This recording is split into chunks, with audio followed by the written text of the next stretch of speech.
I'd like to welcome Jolene O'Brien to the World Harder Connection podcast. I'm your host, Mark Randall. Jolene is all the way from the UK. Jolene had an opening to her nature of her true self at 4 years old. Not having a clear understanding of what this was, she spent many years on a path searching for the meaning of true happiness. During this time, Jolene ran her own business in customer service. After the birth of her only child, Jolene decided to leave her business behind and trained as a mindfulness meditation teacher. Another deep spiritual insight emerged when she was 38 years old, which gave her clarity on what she had witnessed as a child. This not only completely changed her life, but brought about some challenges. Having cleared through deep spiritual guidance, Jolene now assists others to discover the simplicity of leading a sustainable, peace-filled life. Jolene lives in North Wales with her partner Lee, who also describes as her best friend, along with their adored 9-year-old son Elliot. Welcome, Jolene, to the World Harder Connection podcast. Thank you. Lovely to be Ditto. here. And anything further to add to your bio? No, As we talk. Can you describe the connection as a 4-year-old? What was the insight or that brought you into that connection to that space at 4 years old, and then at 38 to be able to really define what it was for you? Yeah, of course. This sort of deepens over time what actually happened. So you're having kind of an exclusive today because I've never mentioned it in this way before. Simply because it can seem a little bit insensitive to the people that were around me, family and friends and stuff. But basically, at 4 years old, I was just going about my day, normal as it is, and all my family were around me. And all of a sudden, I had a very deep seeing and insight. So it came from within, rather than the headspace. And that insight showed me where our suffering comes from. And not only that, but the words that I got were that these are not my family. I've never spoken like that before, because obviously people can, become upset about that. But it wasn't in a way where it's, not very nice to them. Basically, I realized that the inner me was from somewhere else. The outer me, Jolene, was simply a character playing a role. At the time, I didn't have the words to explain that. And like I say, it's taken me many years to sort of gain clarity, and that keeps deepening over time. So with that, it was only a very short space of time that happened over. And the sense of peace that I got from it literally lasted a few seconds.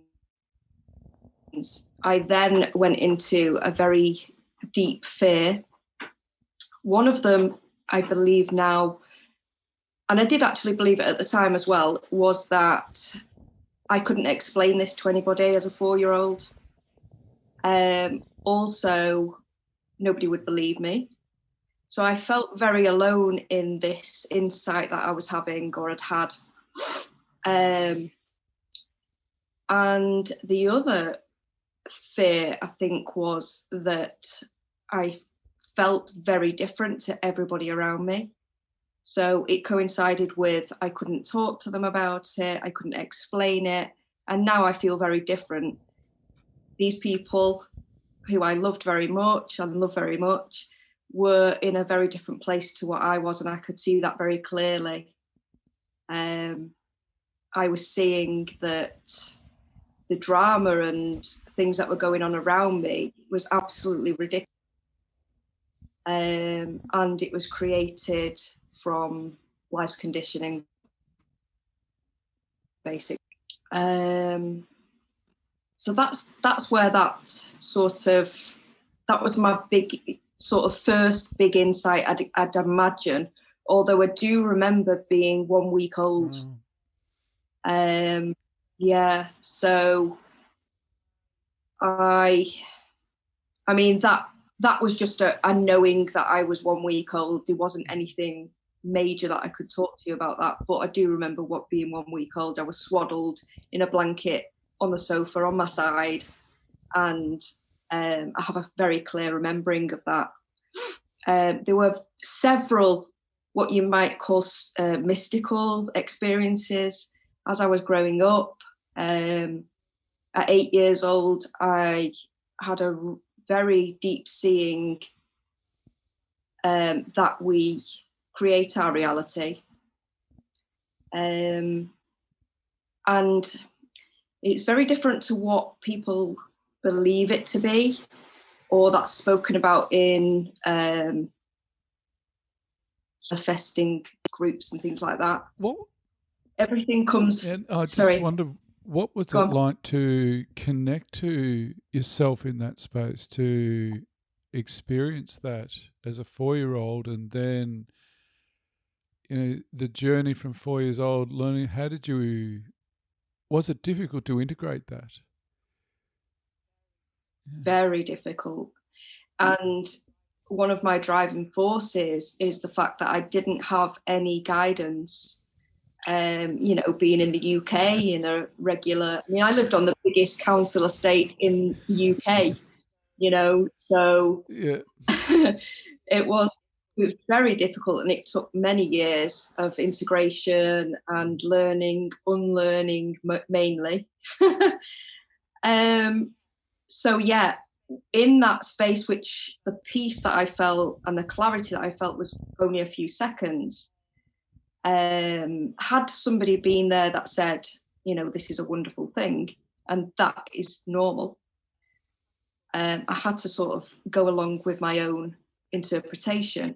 Now, having everybody around me who was in a completely different space, who didn't see the world in that way, I believed I was different and that I was wrong and that this was a weird thing until many years later. Connecting to that, how did that impact on your well-being and your mental health as you were growing up? I was labelled, I think probably from that point, I was labelled a very shy, anxious child.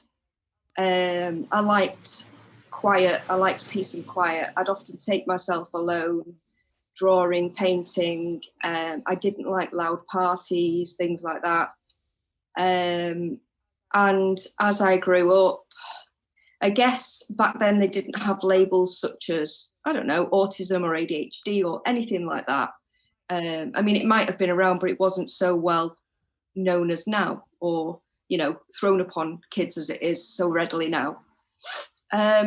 So it was difficult because I had built a belief up that I was different, I was strange compared to everybody else. And then I don't know how far you want me to move on, but when I got to around 15 years old, I found it very difficult to manage in a fast-paced, drama-filled, loud world. And I was then labelled as depressed.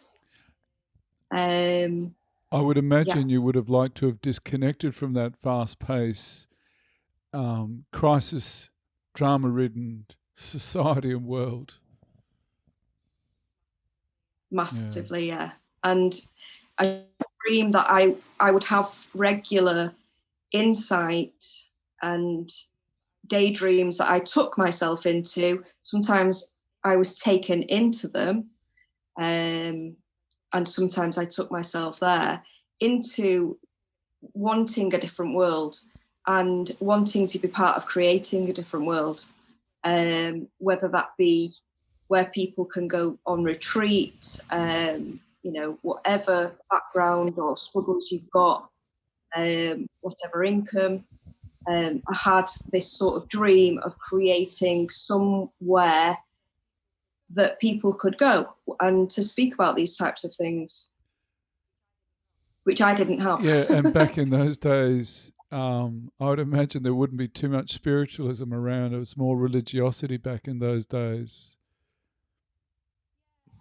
Yeah, I guess my first sort of seeing of anything like this was when people would say, oh, that guy used to be an alcoholic and now he's a born again Christian type thing. And even then, they were laughed at, they were mocked. Oh, they found God or whatever, and it's a shame, really. And So, what's it like yeah. now to be able to freely connect to the gift of the 4-year-old, the insight? Oh, Yeah. yeah, Yeah. wonderful. I mean, I have so much Yeah. love for that little girl. I was so cruel to that child that, I pushed away, I didn't like, I wanted to change. And now, you know, if I could go back as this age to that child and tell them how amazing they are and how gifted and just how fabulous that experience was and what it can now bring to the world is Would it be fair unbelievable, to say really. that you've stopped rejecting her and embraced her and giving her lots of loving kindness and compassion? Exactly Absolutely, what yeah, she needed back then, definitely. but she was, yeah, yeah, Yeah, yeah, well done. exactly. And then Definitely. moving forward Yeah, thank you. into 38, how did the 38, the point at 38, the insight there, how did that help you redefine or reconnect and reintegrate the experiences of 4 years old? What happened? How did you connect to that? Yeah, so there's lots of different elements to it. And like I said, I was having mystical experiences throughout my life, Mhm. periodically. And also lots of times when I felt very asleep, you could say, and going along with the masses, following the crowd, just to fit in, really. So then I after my son was born and I started to train as a mindfulness teacher, that was literally to help myself. I had no intention of using it on anybody else. I wanted to go deep within a peaceful state after trying some meditation and realizing the benefits of it. So I started to meditate, started to train in the art of mindfulness. And then I had a very deep insight during one meditation. At that point, I was meditating for an hour in the morning and an hour at night, and I'd literally Mhm. become mindfulness had become ingrained into my being. Let's say, um, and actually, mindfulness is our true nature. So I was becoming my true nature. I was in a meditation and had a very deep seeing, which now that I get more clarity on it, it was literally the same as what I'd had at 4 years old, but just far deeper and far more clarity. And I now had more of a knowing of how to deal with that, what it was. I didn't know fully at the time, but I knew a lot more. And this deep seeing was that, so basically in this meditation, the gradually the body completely disappeared. And I now became, the only way I can describe it, if I can put words on it, was connected as everything. So all of the suffering completely dropped away, and there was just a vast seeing of who I really was. Beautiful. Um, thank you. And yes, so I don't know how long it lasted for. You could say eternity. And gradually, the body of Jolene returned to there, sitting on the bed. What an amazing experience. Yeah. Was your heart opened deeper in that process? Yeah, absolutely. So there was lots of things that came to me afterwards. The words that I got for what I was experiencing was infinite consciousness, which meant it made perfect sense. I'd never heard these words before, but it made perfect sense. I now had a realization, so I realized who I was. It was a remembering that that's who I was, and that had never gone away. It was always here. It was basically overlooked, and I was kind of veiled in the conditioning, the thought process. That was veiled basically, but it's here all the time, and that's what I recognized. Was it hard to disconnect from the social conditioning that you had from 4 till 38? Was it difficult? Not in that moment. After that, that was completely life changing. So after that, the way that I can explain it was that Jolene was still here. I was also in that vast, seeing, peace filled, grace filled existence, essence. So what was looking was the infinite consciousness. But I was also aware that Jolene was here, which now it wasn't Jolene anymore. It had a name, Jolene. I was recognized as a female. I was recognized as my age. But I knew now that this was just a thing to use to experience life as it is. And as you learned to experience it as life as it is, what did it do to help you or assist you in your connections to others? So, in seeing my own true nature, I could now see everybody else's true nature. So, whereas before somebody may want to start an argument with me, or somebody may want to, get annoyed at my driving. I'm not the best driver in the world, so I understand that.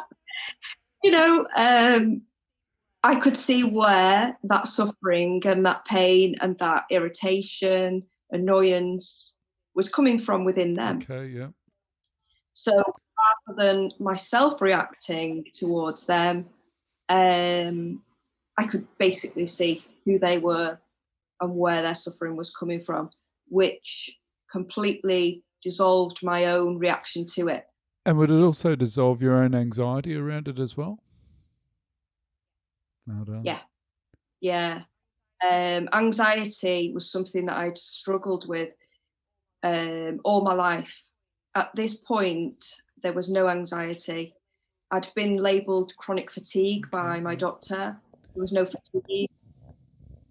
Depression had completely melted away. Well done. It's really interesting in a lot of the questions when we get, well, you've already led into the concept of all that is in this conversation already. And in the conversation, when we have a conversation about the all that is, as people are energetically experiencing it and resonating it in the conversation, I ask the question, what happens to your mental health and your emotional health when you're in that all it is? And the answer is exactly what you've just said. It dissolves. There is no. It dissolves. That's right. When you go on. And sorry, I was just going to say, which I think is quite important. When I had that deep insight at 38, I had two things that came to me. One was the 4-year-old child wasn't crazy; she was right. The other one was that mental disability or whatever you might call it, mental health issues, they don't exist. And it's difficult for me to say that, because if somebody says that to you while you're in the midst of suffering, that's difficult to hear, and can seem quite dismissive. The reason that I use that is because I do know that, but also in the space that I'm in at the moment, I have a deep compassion for the suffering. I've been there, and I know that it's very real to the person that's in it. So when I do assist people, I am completely aware of that, and there's a compassion that resonates from me to them. Yeah, and I'd imagine, correct me if this doesn't sit right, but I'd imagine you'd have a lot of empathy for their suffering because of the experiences you've had in your journey. Yeah, empathy kind of melts away as well, because with the energy of empathy, you take on their suffering, which is what I had lived in a space of my whole life. I tried to help so many people because I was suffering myself as well, and I didn't want anybody else to suffer. So what changes is empathy changes, and compassion comes in. So there's a compassionate awareness for everybody that you come across, but you don't take on that energy from them. So in that space, I'm able to help without suffering myself. Is it sort of like you can go beyond the suffering, energetically go beyond the suffering and just be present in that space? Yeah, I mean, there isn't suffering here, but I don't know how much deeper I'm going to go as my process goes along, but there may be something that comes up, a trigger or a pain or something like that. Quite quickly that disappears. It melts through, literally, because I know who I am. So I've lived in that space for so long that it's like, oh, you're going into this story, you're going into this, this belief system that isn't real. So it passes through very quickly. And sometimes, it's not often it happens. So. And when you're in that space, how do people resonate energetically in your presence? What do you notice? I've always noticed, when I look back now, that people have been drawn to me for, opening up about really deep things that are going on in their life that they probably wouldn't tell anybody else, or rarely. They may tell me, about their deep traumas and things like that, or things that, they wouldn't generally open up about.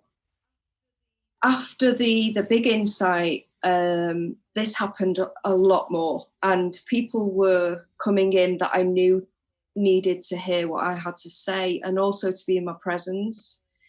And some people don't need to even speak to me. I can see a shift from the resonance within my being to theirs. Can you describe how do you need to anchor into the resonance? Do you have a procedure or a process, or is it just at a cellular level now that you can just access whenever you need to access it? I would say it's there all the time. It's not something that I'm consciously like, oh, I'm there. I would say that it's there all the time. There's a deep, deep gratitude for it. And that gratitude is here in my being a lot of the time. But so I wouldn't say you need to go into it. To anchor into that, if there's a process to do, obviously it's I would say meditation is the one, which is what I now guide people through. Intuitively, I use meditation from what I know that they need. I know this might sound like a really dumb question. Whereabouts, I think I've already got the answer. Maybe I'm predicting the answer. Whereabouts do you find it Okay. in your body? Yeah, Whereabouts do you find it yeah. in your body? When you hit that resonance, where in your body? Is it through a cellular being?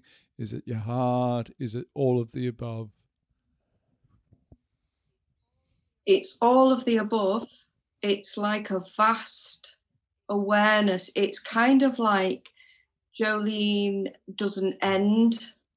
It's, Mm, you know, this is mm, connected to mm, everything, yeah.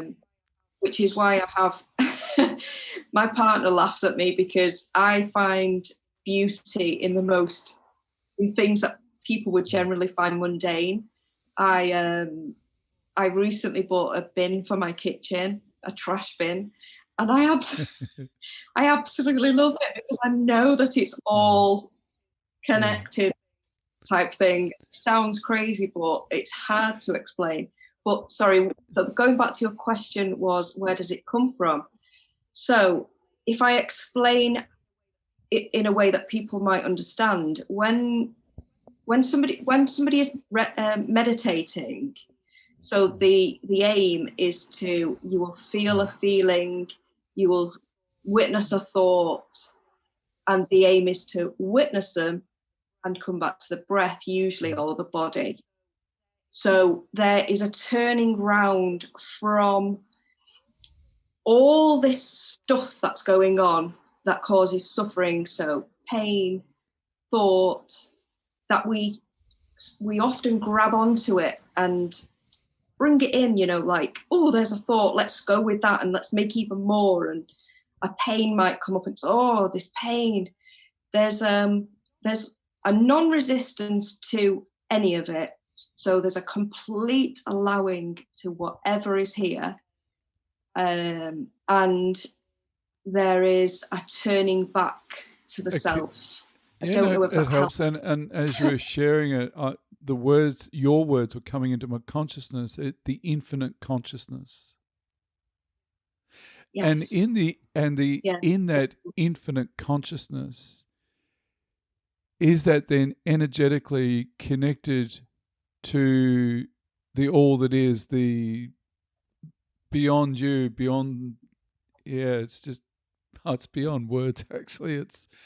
Do you know, yeah, Yes, beyond do you know words. what Yeah, it's just that, yeah, I right, do. yeah, I do. exactly. And I do. It is what it is. My my friend who helped me through some tough times explains what came to him, which was I know nothing.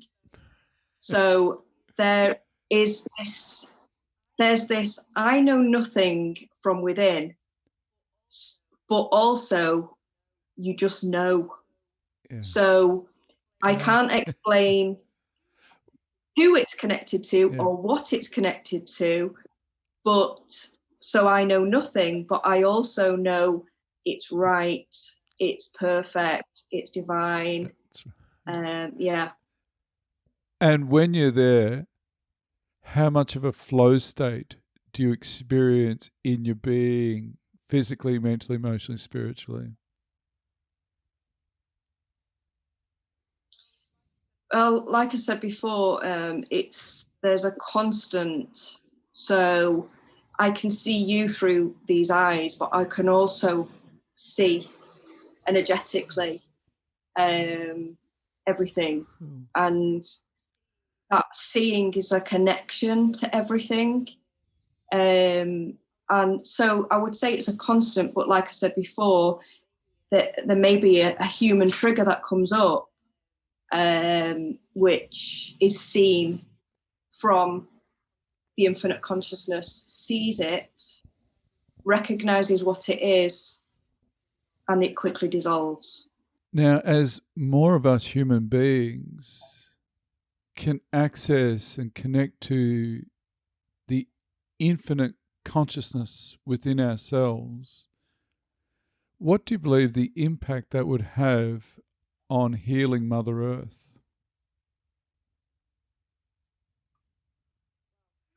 well, if we were That's all right. like that, Yes. do you mean? Or as it become, yeah, if we were all like that, oh my gosh, simply, it would be heaven on earth. Bingo. Yeah, that's Yeah. exactly right. So, Yeah, it would be heaven on earth, which reminds me of the Lord's Prayer. Our Father who art in heaven, hallowed be thy name. Thy kingdom come, thy will be done on earth as is in heaven. Yeah. And I'm wondering what. And we were. Go on. No. Sorry, I was just. When you recognize your true nature, when you recognize that the infinite consciousness is here, is present, you actually realize that you are actually in heaven. You just didn't realize. You forgot. Yeah, and my true nature sees your true nature, and your true nature sees my true nature. The spirit essence. Yes. Powerful place. And as we beautiful. share that collectively, you and I are sharing it now. My sense is we're sharing it right now. And as we share it and grow it, that I believe is going to heal Mother Earth, the World Heart Connection. Yeah, I mean, I see it all the time on the internet and stuff like that, and it's all very well meaning and beautiful, where people are going out to do so much beautiful things to heal the earth, to help the children, and all this type of stuff. But the simplicity of finding your own true nature is what is going to turn energetically this world around. So it is starting with the self. If you can start with yourself, that is, it's the simplest, and it's the way forward. Look within. Look within. Yeah. You want to do anything in this world, look within. Jolene, one of the last questions I ask, because we've already gone through the all that is, and I'm predicting the answer. If the younger Jolene was about to take her journey in this lifetime now, what would your advice be for that young Jolene right now?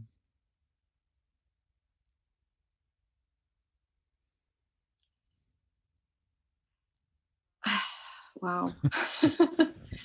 What would my advice be for the young Jolene? Well, if she could understand it, it would be that not all adults know the truth. If somebody is mean to you, it is absolutely nothing about you and all about them. You're absolutely 100% perfection in all that you are, inside and out, as are all children. And just do not believe anything to the contrary of that. Do not believe it 100%, because it's not true. And I would imagine you're 100% holding that 4-year-old with deepest loving kindness and compassion that could ever be given. Absolutely. Absolutely, yeah. Yeah, absolutely. What a gift. What a bit. Yes, I'm so grateful. When you get to this place, it's just a humble and grateful nest. Jolene, thank you so much for the conversation tonight. Thank you for the connection. I've been connecting to you and Phil through the through the web page. What's your web page or the Facebook group again? The Peace and Endless Peace and Love. Yeah, Endless Peace and Love is the Facebook group. And is there a meditation? Have you got a web page for your meditation teaching? Yeah, my website is actually having an overhaul at the moment. I had a deep insight to change it, and I'd spent a lot of time on it, so I've had a deep insight to change it. So it's in the process of changing. So that is www.peace-and-love.co.uk. That will be open within the next. And what I'll do is I'll get through Messenger. I'll get the link and I'll put it in the show notes. I'm not sure whether too many people these days read show notes, but they're there. It's just it's Yeah. a document of your story, and it's a beautiful story. I thank you so much for the Thank you. opportunity to connect to you and Philip in the UK. It's just lovely it's so lovely to meet like-minded souls and to be able to have these conversations. Because the more we Yes. have I'm them, very grateful. the more we will change. Oh, Yeah. definitely. Namaste. Yeah. So I'll lovely. just close up. Thank you. Namaste.